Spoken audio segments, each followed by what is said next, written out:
Hi, Thanks Frank. for having me today, and my apologies for not being there in person. I had every intention of doing so, but the realities of last week impacted my ability to travel from West Africa as planned. I trust I'm coming through all right? Yes, looks perfect. Great.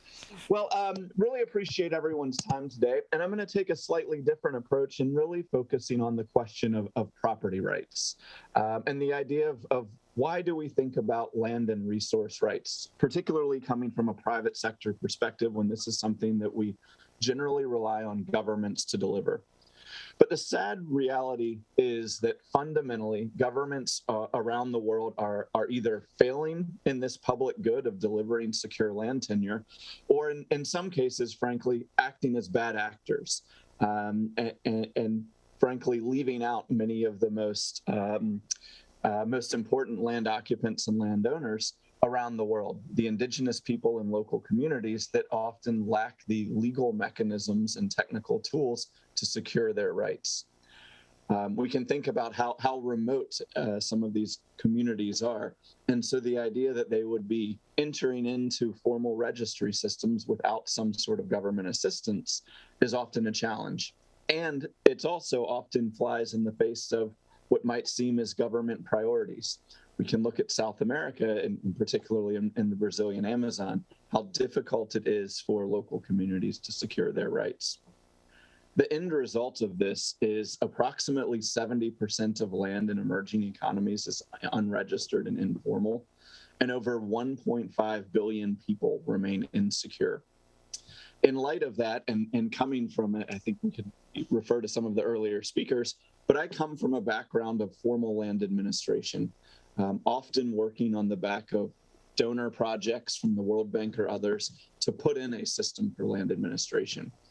But the bottom line is those systems aren't working. And even when they do go in, often leave out the actual, your smallholder farmers, your indigenous peoples, and your urban slum dwellers. So with Cadasta, our work is really to strengthen the rights of those left out of formal tenure systems. Because if people don't have secure land access, so many of our other development priorities are going to be impacted. The ability for governments to understand land holdings and land use plannings, the ability for local communities and local citizens to be empowered to invest in land that frankly might be taken from them tomorrow or next month or next year. Companies, frankly, struggle to establish and maintain supply chain transparency, or when they do, it's only partial. Tracing back cocoa or coffee to products that are often smallholder produced, the dirty secret is we're often tying it back to a parcel that is not legally held by that smallholder farmer. To say nothing of issues like women's access to land rights, something that globally is a challenge where an estimated only 20% of land holdings are held in the name of women. So with that, Cadasta works as a nonprofit foundation, so slightly different in that we aren't private sector, but the reason really comes back to that question of the data sovereignty, and often working with those local communities that need to have control of their own data and know it will be protected and not used against them. There's a lot of sensitivity around that data, and so the security that they know that we won't use that data without their consent really enables those communities and empowers them to use our tools. Fundamentally, what we do at Cadasta is work to provide the tools, the platform, the training, and the support to individuals and local communities that are left out of formal tenure systems, which, as we just heard, is actually a majority of the world's citizens in emerging economies. And with this tenure security, we begin to see that behavior change. People that are able to or can then begin to think about forest protection, conservation, supply chain transparency, improved agriculture. Just having that data of who owns, occupies, and uses what land where changes the thinking from a supply chain, from an agricultural, from an inputs and an outputs perspective. So how does Cadasta do this? We really work to bridge the gap between local level knowledge and data that exists and top-down government needs. We know that getting a surveyor to collect centimeter accurate precision data in a rural context, frankly, isn't appropriate and is the reason much of the land is informal. How Cadasta does this really varies by country, whether it's in Uganda, where we work directly with the ministry and issue customary certificates of occupancy, or whether parts of the Amazon or even in Kenya, elsewhere in East Africa, where a first step might be advocacy. The government doesn't recognize the rights, but there is a historical right.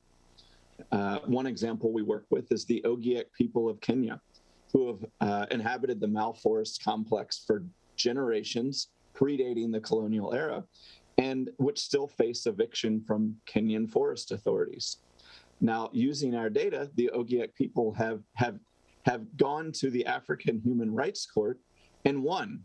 So you now have the case where an international body is saying they have a legal and historical right to be there, but at the same time they're facing eviction, sometimes and oftentimes violent from their own government. How do we advocate for their needs? And that's one of the prime examples. And as we do this, at the right, you might see there's this continuum of land rights. It's important to recognize that it is not just title or nothing. There's often these incremental steps where we can begin to document customary rights, begin building out land use plans, and change behavior. And all of this data can then be used by a variety of actors. The local communities and indigenous groups control the data, but they can share it with governments, NGOs, and the private sector as needed. Whether it's that ag company providing inputs, whether it might be in a REDD+ context of forest protection, whether it's to a government that's looking to deliver services. Because oftentimes we see governments stuck in the same situation where they frankly want and need data. And the revenue associated with that. How can we begin to deliver services, but also collect property tax or other types of taxes?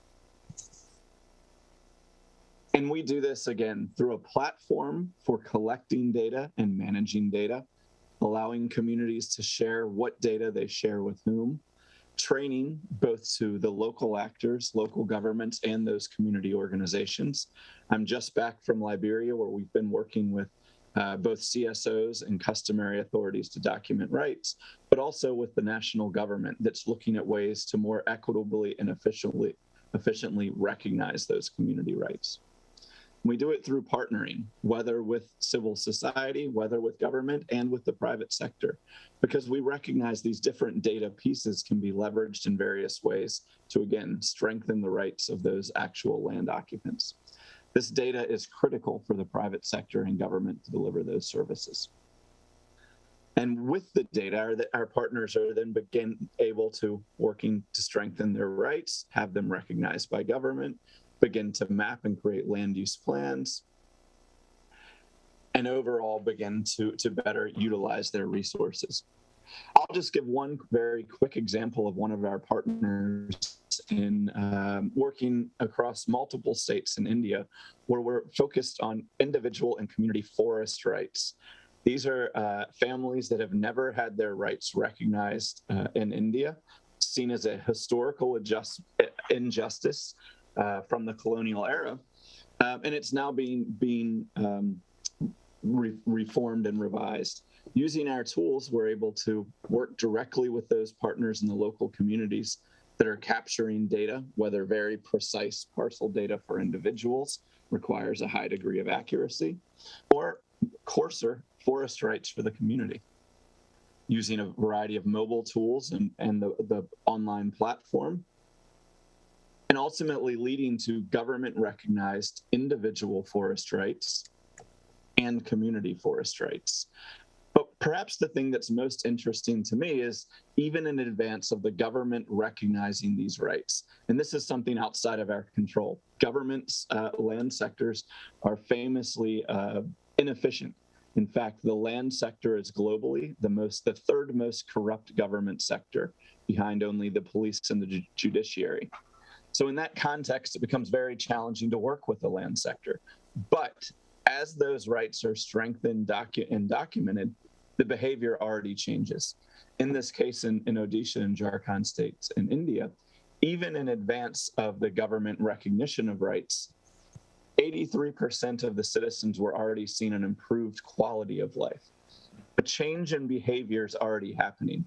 And in this case, one of the things that was most exciting to us is the creation of community forest management plans, something that had never existed before. We were often seeing that tragedy of the commons where each of the community members was taking from those communal assets somewhat independently. But with informed data and mapping, they're beginning to be able to create those community land use plans. Again, even in advance now of that government recognition of rights. Thank you all so much and enjoy the rest of the sessions.